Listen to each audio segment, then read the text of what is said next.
Isa sa mga sumisikat na ghost hunter ngayon sa Pilipinas ang mapapanood nyo, si Adventure Dax Explores. Kasama niya sa video na ito si Val Baliw.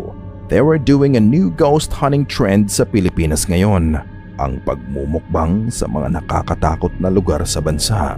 Habang sila ay kumakain, nakakarinig sila ng mga boses at mga yapak at dito nila sinimulang mag-imbestiga.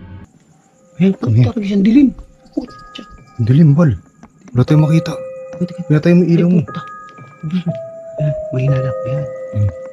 Shit. Grabe. Ngayon naglalakad kami ng adventure. Ang kwento dito na sa labas kanina.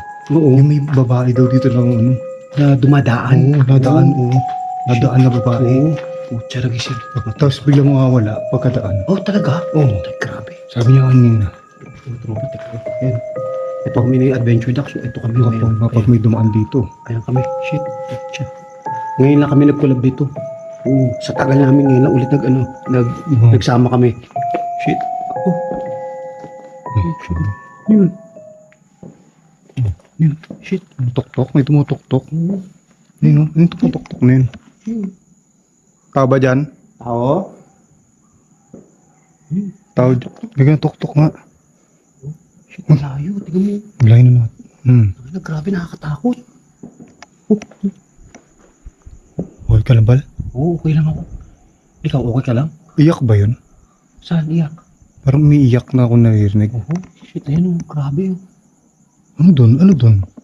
Parang nakatakot dun. Teka, sisilipin namin. Ayan. Silipin mo, sige. Matapang ka naman, Bal eh. Ay, puta na. Tumamo ko. Sige, sige. Shit, ayun, nakakatakot o. Ayaw nga. Ayun, grabe. Ito, grabe, naka-light vision tayo. Ayun, nakakatakot. Grabe. Alam niyo mga tropa, dito sa lugar na to, ewan ko kung... Ayun, kami, nasa likod kami. Ayan. Shit, tatak siya. Uy, grabe, may naglalakad dito, Bal. Sa? Dito. Ayun. Narinig mo? Oo. Narinig mo? Narinig mo? Oo nga, narinig ko. Oh, shit. Dito lang, sa likod lang Talaga? natin. Oo. Talaga siya. Hindi ako nagbibiro. Talaga. Teka mo. Uy, imposible. Dalawa lang tayo dito, Bal. Dalawa lang dito eh. Imposible yun. Dalawa lang kami ni Bal dito. Kung narinig nyo yun, may naglakad dito sa likod lang namin. Oh, shit! Ano yun? May naglakad dito sa likod lang namin. Oh, shit! Ano yun? Habang nag-iimbestiga ang dalawa, nadinig ni Jay na may naglalakad sa likod nila. At nang iharap niya ang camera, nakita niya ang isang figura ng lalaki na nakasilip sa kanila. Sila ay tahimik na pinagmamasdan nito at mabilis ding naglaho.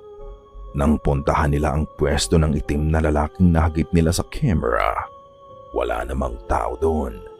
Pero bago ko sabihin na kayo na ang bahalang humusga, gusto ko munang tanungin kung nakita niyo ba yon.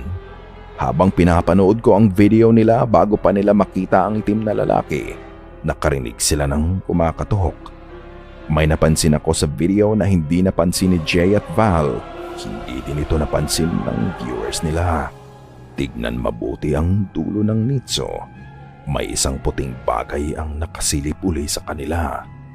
Ito din ay biglang nagtago matapos na mahagip ng camera.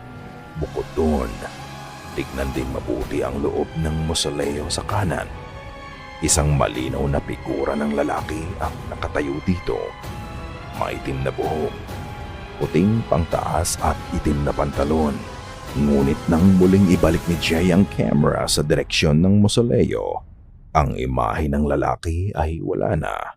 Konektado ba ang mga nadidinig nila sa paligid nila sa mga nahagip ng camera? Ito din ba ang parehas na kaluluwa ng lalaki na nakita ni Jay at Val? Kayo na ang humusga.